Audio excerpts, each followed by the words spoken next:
It's time for everybody's favorite thing. Rumors, off-season rumors, some of the trade variety, some of the free agent variety. What players are the Pacers connected to? We'll break it down into 3 categories, talking about them all and if they make sense on today's Locked On Pacers podcast. You are Locked On Pacers, your daily Indiana Pacers podcast, part of the Locked On Podcast Network, your team every day.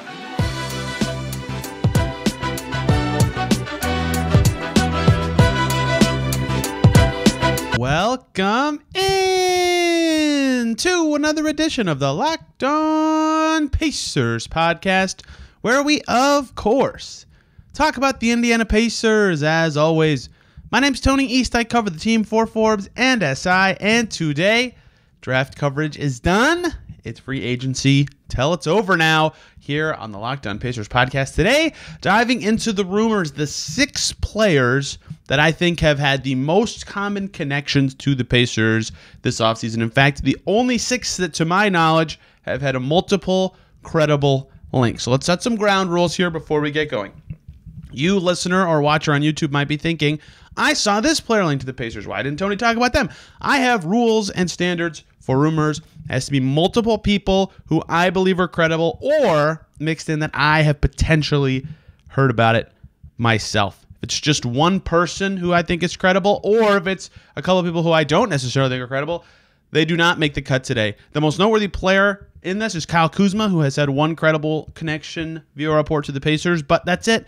And it was a bit ago, so he does not make today's show.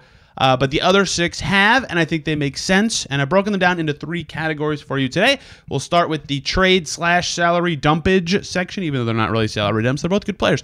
Then we'll go to 4s and 3s section. One's a trade guy, and one is not a trade guy, but they're not as much salary dumps as much as they are talented players who can play 2 positions. And then we'll close with 2 guys who are not 3-4s, but are instead either different combos of positions, or in one guy's case, exclusively 4s. It was kind of hard to figure out which 2 guys to fit in which section. We'll start with a section that I'm titling in my notes, Salary Dumperoos. That is not the perfect way to describe these players. They are both very talented, but part of the reason they could be available to the Pacers this offseason is financially related, CBA related. We'll start with the one that's maybe had the most fire on it this offseason, and I think the chances of it decreased a little bit via a trade made earlier this week between the Hawks and Jazz via John Collins, but that's DeAndre Hunter, Hawks forward DeAndre Hunter. My list of people who has connected this to the Pacers is Jake Fisher, Scott Agnes, and Jonathan Givony of Draft Express. This rumor's been out there for a minute. It came out from Jake Fisher initially that the Pacers and Hawks apparently touched base about this at the trade deadline. I'm kind of intrigued by that just because Hunter's contract as it stands has the poison pill provision, and it's very hard to trade until July 1st, so it would have been very hard to do at the deadline. But big picture, before we dive into the player and the fit, is this would be a very Pritchardy trade if the Pacers get DeAndre Hunter. Now, the reason he's in this section is he's on a 4-year, $90 million deal that can get up to 95. He's got some unlikely incentives involved for like winning Defensive Player of the Year or making the finals. But it's not super expensive, but it hasn't started yet. It starts this coming season, and it's 4 years with no options. And the Kevin Pritchard, not the Kevin Pritchard special, I guess that's not the perfect way to put it, but the way Pritchard has operated in trades since becoming the head of the Pacers is young players under contract for a while, even sometimes lesser proven players or guys that are considered overpaid in other situations, have been things that he pounces on and has gotten a lot of value out of. TJ Warren, Victor Oladipo, Karis LeVert, Domantas Sabonis, even Tyrese Halliburton. A lot of the biggest acquisitions in this front office's regime throughout trades have fit that. You could count Malcolm Brogdon in there as well. I'm sure I'm missing a guy or 2, but you get the gist of what I'm saying. If you think Brogdon was a signing, yes, but it was a sign and trade, whatever. It doesn't matter. There's a lot of ways you could think about it, but this is very much the MO of this front office, in that DeAndre Hunter is only 25. He's only been on one team and has kind of been finding his way with a Hawks team that has a lot of stuff and guys. and is kind of good, but is still like if he was 10% better at several things would be a lot better, right? 35.6% from three for his career. That's pretty good, but not great. 4.3 attempts per game. Again, pretty good, not great. Pretty good score in general, though. Like 45% from the field is fine. 15 points per game last year. Decent rebounder. And the appealing thing to me is he's a solid defender. He's not awesome at it, but he's solid at it, right? That was one of his reps coming into the pros from Virginia. Tony Bennett's program typically turns out those guys. And he's 6'8", and he can play the 3 and the 4. Like, in theory, a lot of the boxes he checks are important for the Pacers. Now, the thing about this one is that I find fascinating, at least, is, before the John Collins trade, right, the Hawks are running into a lot of, not financial difficulty, that sounds a little too extreme, but in general, in their situation, they were trying to free up money to potentially get away from the aprons and under the tax and all sorts of stuff, and, there's been some reporting that they still are. And that is where the Pacers could theoretically figure something out here. By doing the Collins for Rudy Gay trade, they got way under still, at least a lot of those thresholds. But they're only $13 million from the tax. Like, that's enough for your full MLE, but that's your whole offseason. Maybe if you free up some more space, you could do a little more stuff. And they have to worry about imminent extensions for guys like Clint Capella and DeJounte Murray and Onyeka Okongwu before their team gets even more expensive. So there's lots of reasons for the Hawks to financially consider moving a guy who may not be in their biggest future plans. Now, maybe he is, and this doesn't make any sense, especially now that they've gotten off Collins for a little salary. But DeAndre Hunter, to me, makes a lot of sense for the Pacers because he can play the 3 and the 4 at his size. He's a decent shooter. He's a decent defender. He can score it. And perhaps in a different situation, he could really pop with new coaching or something like that. It's a good second contract buy to me. And I don't think he's that overpaid. I mean, that's a lot of bones. But to me, solid starters are going to cost $20 million in the new CBA. They just are. I know a lot of people will disagree with that. I've seen a lot of chatter about that in the internet space these days. But I think any position, a solid starter is going to cost you almost or over $20 million at every spot, and I think he can be more than that as he grows into his prime, only making $20 million, a little over that this coming season. I think if this is plausible for the Pacers to make sense, the question is, what is the trade value going to be, right? Because clearly a goal for the Hawks should be long-term cost cutting. So is that a cheap player? Is that an expiring contract? What picks do they want as well? Like pick 7 was definitely too much, but is there something to be had there? I'm not going to guess at his trade value, but this definitely passes the smell test. And to me, if the Pacers could pull this off, would be a pretty good move, depending on what the value ends up being. The other salary dumperoo player who's going to be discussed in this segment is Tobias Harris. Tobias Harris, less classic Pacers target in that he is not as young as DeAndre Hunter. He's 30. He turned 30.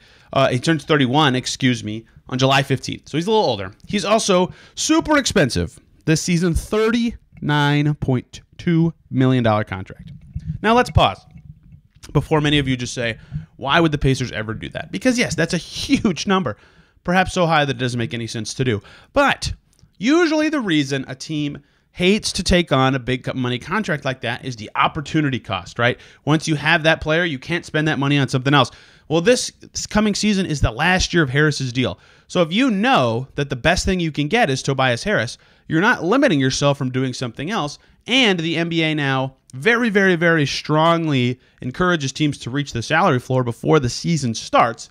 So adding a player who makes that much money for a Pacers team that has a lot of salary cap space theoretically is a way for the Pacers to reach the floor, because they got to spend money somehow, to potentially do a 2-for-1 consolidation trade if they wanted to, potentially sign someone else and get a good player. Tobias Harris is good, despite being incredibly overpaid. That's not a secret. Like, he has been he's a 16 points per game scorer throughout his career. In his 4 full seasons with the Sixers, he's an 18 points per game scorer, making 38% of his threes. He hit 39% last year. I don't think he's quite as good of a defender as Hunter, but he's very close, right? Like, he's good.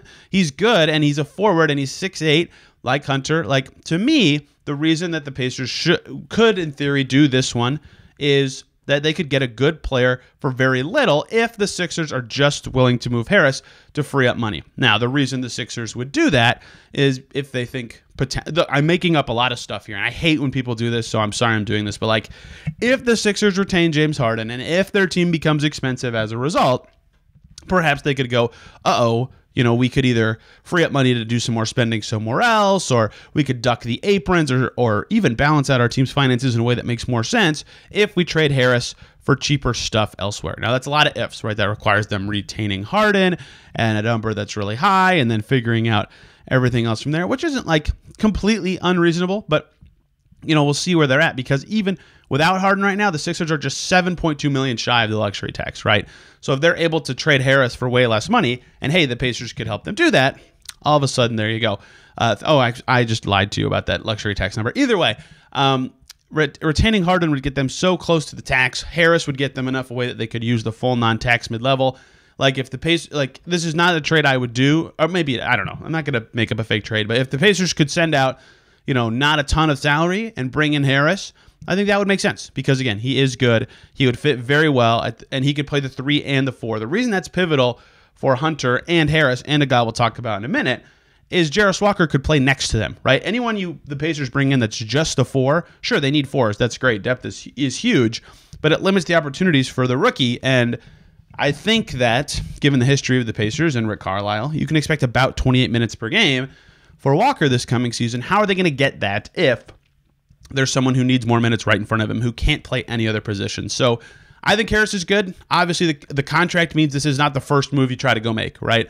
If you do this early on in free agency, that's a very big indicator that you don't think you can get anything better with your space. But because it's the last year of this and it would not impact them in any future spending situations, and having his bird rights, quite frankly, could be pretty valuable, this one also passes the smell test for me, although it would not be, to me, the Pacers' first choice. The reports here, by the way, Scott Agnes, Philly Inquirer, Keith Pompey of the Philly Inquirer have reported Pacers connections to Tobias Harris. That's the salary dumperoo section of this. Our next segment, I'm calling 3/4 types. Guys who can do what I just said, play the 3 or the 4, not necessarily totally impede the minutes of one Jarris Walker, a.k.a. I think they would be a good fit for the Pacers in free agency for one reason or another. One of them is a trade candidate, one of them a signing candidate. Let's get into that after the break. But first, guys, let me talk to you about PrizePicks. It's daily fantasy made easy. What is PrizePicks? It's simple. Will Shohei Ohtani continue his tear as the best player in baseball by having more or less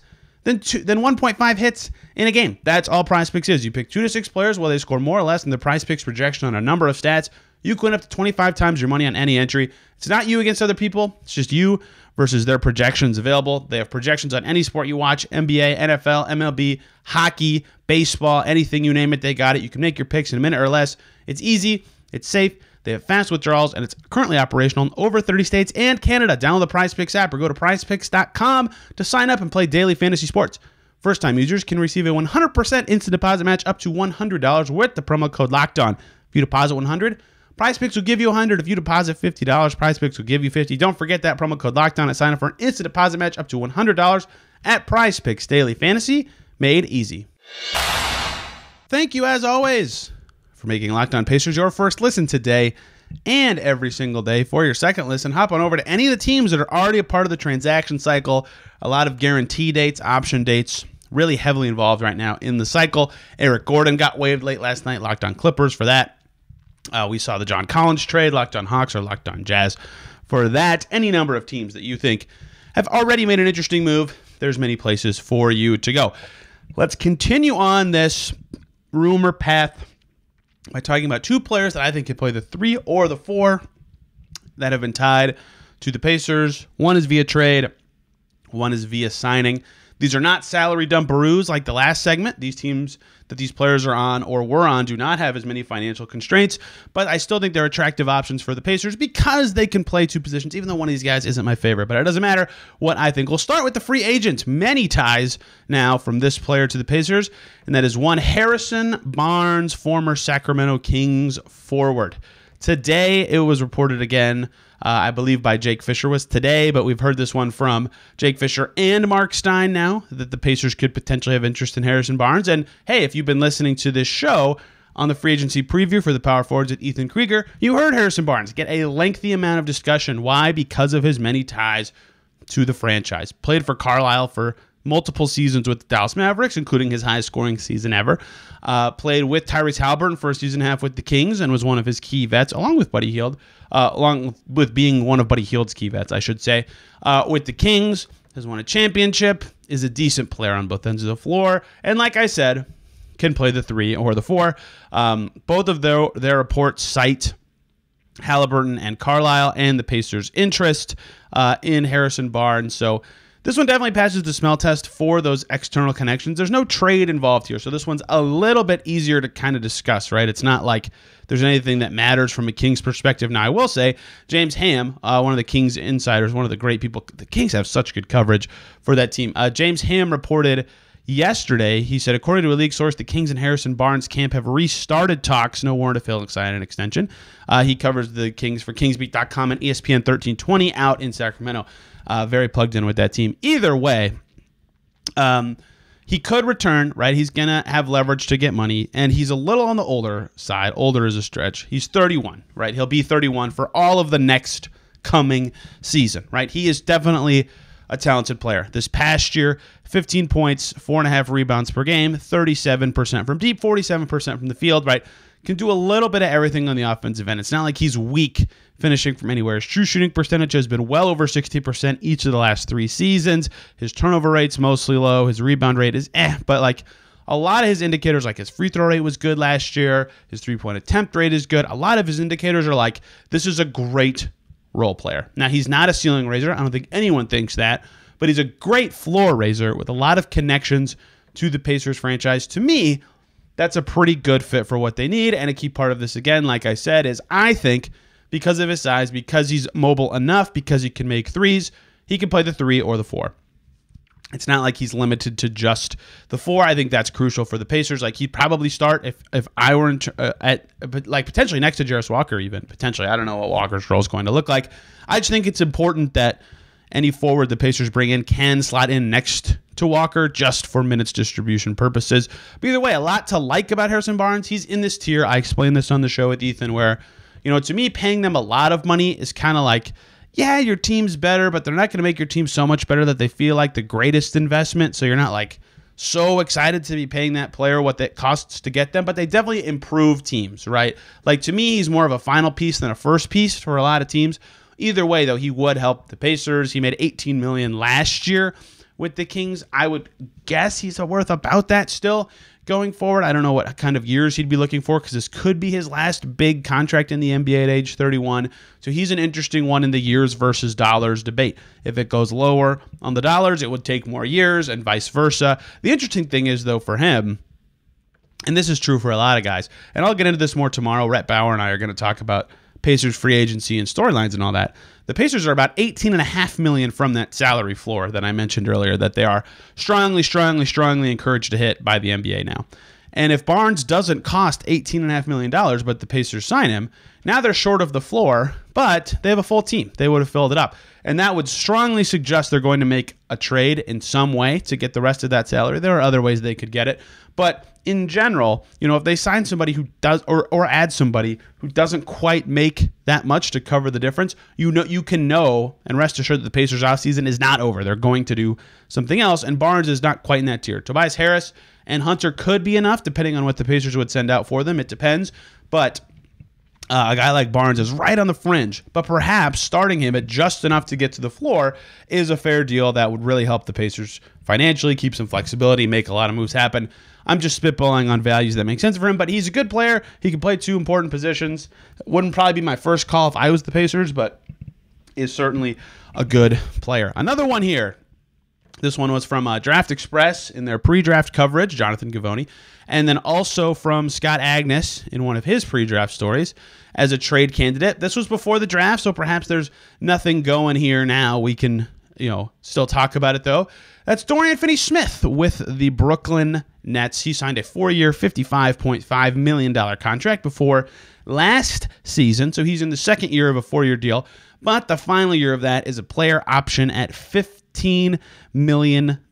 When that player option comes up, though, he'll be 32 going on 33. That is right on the line, to me, where he'd be considering, am I worth more than $15 million at this time? It's hard to say if he's got 2 guaranteed years left or 3. That one's hard to say. And because of the years and age, it's not a perfect Pritchard-y guy like DeAndre Hunter was. But Dorian Finney-Smith, oh boy, is that a good fit with the Pacers. Like Harrison Barnes, he played for Carlisle before. In fact, prior to last season when he got traded to the Nets, his whole career was with the Mavs. He was a key trade piece in the Kyrie Irving trade. Like, he had that much value in that deal. He's not like a stat padder. He's only cracked 10 points per game once in his career, but he's been a really good shooter, especially since he started really taking them in 2019-20, right, the year before the bubble. Since then, 5 attempts per game, 38% from three, about a 10 points per game score. The big thing with him is defense. He's a great perimeter defender. His defensive advanced stats are all very solid. His three-point attempt rate is good. His true shooting percentage is either solid to good. His last 2 full seasons with the Mavs, it was over 60%. He struggled with the Nets tremendously at the end of last season. New system, new creator, a.k.a. no Luka, but Halliburton's quite a good creator. So he'd be a pretty good fit with the Pacers. To me, the question is, what are you willing to give up for him, especially at this stage of a rebuild for the Pacers, right? That's a tricky value for me to kind of contextualize in my head, given that he just switched teams and kind of had his worst stretch in a while for the Nets, and his playoffs was not very good either. So he's definitely interesting, and I think he's a great fit for the Pacers. And to circle back to something I've said a million times on this show, he can play the 3 and the 4. You can play him next to Jarris Walker, on top of Jarris Walker, whatever, for any number of time, and be fine with that. He's a great fit for what the Pacers need. He's not super expensive, only at $13.3 million. So he would be one of a few moves to me if the Pacers are able to get him. But why would the Nets trade him? Good question, listener who may or may not have asked that question. This is not a salary dumperoo because it's $13.3 million. I gotta quit saying that phrase. I made that up before I started recording, and I'm just realizing how silly it sounds. Either way, the Nets are not ridiculously expensive. Like right now, they're pretty far from the tax. And so the reason they would do it is just roster balance, really. They have a lot of wings who might play with Mikal Bridges and Joe Harris and, of course, Finney-Smith and Rice O'Neal. And maybe they want to play Cam Thomas. But it doesn't make sense to me that they'd be like rushing to trade Dorian Finney-Smith. They don't have a reason to, but he does fit a good need for the Pacers. And if the Nets were looking to balance their roster some, perhaps he'd be the wing they are willing to trade. But I would not expect, especially if they keep Cam Johnson. He's a free agent as well. I forgot to mention his name. They drafted Derek Whitehead. He's not quite a wing. Noah Clowney's not quite a wing, right? But Cam Johnson, if they bring him back as well, like Finney-Smith is probably being paid a little too much for the role he would have. So in theory, I would get it, but I don't see why the Nets would be in an absolute rush to trade him or anything like that. So this one seems like maybe a little pie in the sky, but enough credible people have done it, and it makes sense to me, and I definitely wanted to talk about it. Last segment today, 2 players who are not 3-4s to me. They can't play the 3 or the 4. They can either play the 2 or the 3 or the 4 or the 5, but they've been connected to the Pacers more than once, and they're pretty good. We'll talk about those 2 guys to close out today's show, including one guy who Mark Stein called the Pacers potentially the favorites to get late last night.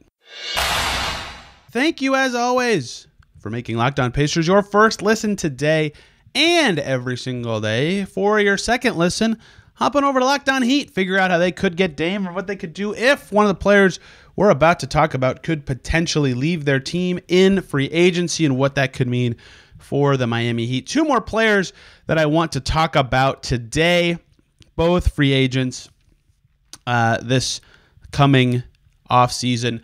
The first one is Max Strus. Not a 3-4. He is definitely more of a 2-3. This one surprised me a little bit. I'm not going to lie.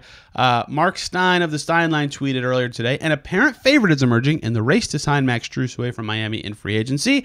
That team being the Pacers. His exact story verbiage is, sources tell the Stein Line that the Indiana Pacers, who are projected to have more than $30 million in salary cap space, are strongly weighing a 3-year offer for Strus in the $48 million range. To me, first and foremost, he's a 2-3, so there's definitely some intrigue for me on what that would mean for the Pacers. Jake Fisher, by the way, the other person who I've seen report this one, was also on Wednesday. I believe it was yesterday. Max Strus is good. Let's start there, right? Max Strus is a good player. He's really struggled in the finals, right? The most recent time that he's been seen play wasn't good. So, of course, me saying he's good is very easy to say. In the regular season, played 80 games, 11.5 points a game, shot it well from 3 at 35%. The year before, he was a 41% guy from 3. The first 3 rounds of the playoffs, he was really solid as a player and a scorer and a defender. Or like, he is a good player. There's a reason that, Zach Lowe's talked about this. This has been buzzing around the league for a while, is that he's probably going to get a little more than, maybe starting at the mid-level exception, maybe a little more than the full mid-level exception, right? Players who can do what he does are valuable to teams. This one's tricky for the Pacers because they already have a lot of 2-3s, right? I did a little write-up on this one on all Pacers, and, as good as Strus could be or is, right, on a team that already has Ben Mathurin, Buddy Hield, Andrew Nembhard, Chris Duarte, Aaron Nesmith, right? It's Ben Shepherd even in that mix. It's a little harder to figure out exactly what Strus's role would be unless other moves happen. And like I mentioned earlier, signing him for 3 for $48, yeah, that's fine value. He's good. Like I said, he'd firmly be in the mix for minutes on this team. The Pacers need wings. He's a wing. He can shoot it. They would still be short of the floor. So this would not be their only move, right? So yes, talking about the logjam at that off-ball guard spot matters in this discussion, but they would certainly be making another move. And I said this after the draft too, right? People were talking about the guards, lots of guards.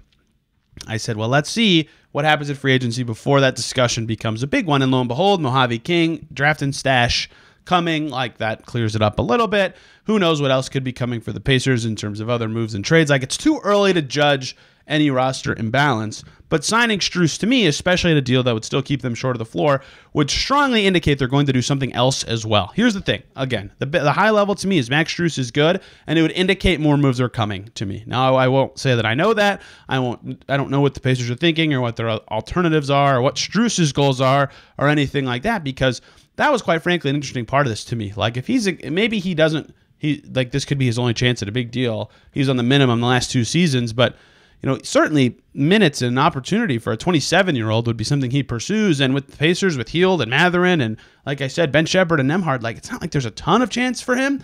That fit doesn't seem perfect to me, but it would make sense in that he could play on the wing, and he's good, and he can shoot it. So this one is maybe the worst fit of every player we'll discuss, but it's still a good player. And if you can get his services for that money, sure, likely another move is coming, but a good player nonetheless. Definitely not a 3-4. He's too short for that. He's about Aaron Nesmith's height, a little shorter than Chris Duarte. I'm wagering a little bit here just based on my interaction standing close to players, but that is about what I would reckon. So Strus from Mark Stein and Jake Fisher. Our last one today. If you've been listening to Locked On Pacers for a long time, boy, are you going to laugh at this one. Grant Williams from the Celtics. This one has been reported by Mark Stein and Jake Fisher. Jake Fisher and Brian Robb from Mass Live are the two who've had this Grant Williams one. This one's really interesting. So Grant Williams, before Jarris Walker to me, oh, what a fit. Okay, so if you've been listening, the reason I alluded to past Locked On Pacers episodes is because if you've been listening for a while, you'll remember how freaking high I was on Grant Williams before the draft in 2019. Him and Brandon Clark were my dudes that year. Brandon Clark turned out to be better. Grant Williams, now he's good. The Celtics letting him get away would be interesting to me. The reason they would, or maybe would, is a lot of financially motivated, especially they just added money in this Porzingis trade, right? And so keeping Grant could push them closer. I can't remember what line, but I think they would go over the tax and closer to one of the aprons, keeping Grant at what it seems like it would cost to keep Grant Williams. Grant Williams, 24. If you can get a guy who's 24 under contract for a while and is still growing, generally something I think teams should pursue. He's this stocky 4 type. The tricky part for him is they picked Jarris Walker. Jarris Walker is now on the Pacers. Grant Williams can't really play the 3. He's not that level of quickness, right? He can shoot it really well, 38% for his career. Really was stroking it the last 2 years, over 40%. In the playoffs, he's been at 43% from 3. Like, he's definitely a shooter. His stockiness and smarts on defense, stuff that I loved about him in the pre-draft process, has stuck in the NBA. He's a good defensive player. His true shooting percentage for his career is nearly 60%. He gets up threes. He doesn't turn it over that much. Like, a lot of his metrics are good. If you've watched him play, I think he's good. It was one of the bigger storylines of the playoffs to me that he wasn't playing. Why weren't the Celtics playing Grant Williams? Super weird. Potentially a potentially a data point in them not retaining him. If they don't, the Pacers do make sense. Like, he is good. He would fit them very well culturally and as a player. If you can shoot threes and play defense at the 4, you can truthfully play on any team. He cannot play the 3, right? So it's a little trickier to figure out exactly how he and Jarris Walker and then also Miles Turner and whatever bigs you consider, because Grant could probably play the 5 better than the 3, how that would all mesh, how the minutes would blend for those players. Because here's the thing, I think Grant Williams is good. If the Pacers can get him on a deal that's fair and makes sense, I mean, you could say that about any player, truly, but if the Pacers can get him on a deal that's fair and makes sense, yeah, they should do it. He's good and young, and it's really hard to poach players from teams who are good and had just finished up their rookie scale deal after being a first-round pick. But there could be some logistical hurdles, like other teams could be coming for big money here. The Celtics could, in theory, just keep him as a restricted free agent, especially if they can shed money some other way. Like, this one isn't perfect for the Pacers, but it would make a ton of sense to me if they kept him because he is talented, right? He is a good player and one that I have long had an affinity for, but his fit is a little worse with the Pacers just because Jarris Walker's in the mix and he can't play the three. Maybe he can. I mean, he's only 6'6". That does not sell his size well, though. He's very much a stocky 6'6", 6'6", 236, almost 240, right? He's a big dude. So it's interesting. It'll be interesting to see what happens with him and if the Pacers truly are in the mix. But before the Jarris Walker pick, I thought that one made a lot of sense. Now I think it makes only some sense. But it still does make sense. So that's the non-wings category here. Max Strus, who is kind of a wing, and Grant Williams. To me, a lot of these guys do make sense. Like if any one of these 6 players ended up being a Pacers signee, yeah, that would definitely add up given what the Pacers have said their goals are and what their finances are. But basically all of them, besides the trade guys at the beginning, would also signal to me another move was coming just because of the financial aspect of this. The salary floor matters here. And I think because the Pacers have 14 contracts and they're so far from the floor, I think they're going to be a little bit busier of a team in the next couple days. We'll see. They have no deadlines coming up like these other teams who have been waiving and doing all these options. We might not hear anything from the Pacers till free agency starts. We'll see tomorrow on Locked On Pacers. Biggest storylines and things to watch in free agency for the Pacers. Rhett Bauer's going to join us to break down all that stuff. And then I'll probably just click record at 6 on Friday and talk through stuff as it happens. If the Pacers keep Tyrese Haliburton on an extension, that's it. They get a great free agency grade from me. Even if they strike out on all 6 guys I named today and don't have the best time getting a wing, they'll have a good offseason to me. If they can keep Haliburton for a while, we'll see how it all goes. If you have any questions or think I missed anybody through the rumor mill, comment down below on YouTube or tweet at me at Tony R. East. And this podcast is at Locked On Pacers. If you want to hear more about Jarris Walker, Pacers' recent lottery pick, yesterday's show with Brian Nash, the interview, is a great show for you. You'll learn a lot about Jarris Walker, his growth and development, what he could bring to the Pacers. I really enjoyed doing that one. There's also a write-up at Pacers SI. Thank you guys a ton for listening today. Back tomorrow with more free agency topics. Have a fantastic day. We'll see you soon.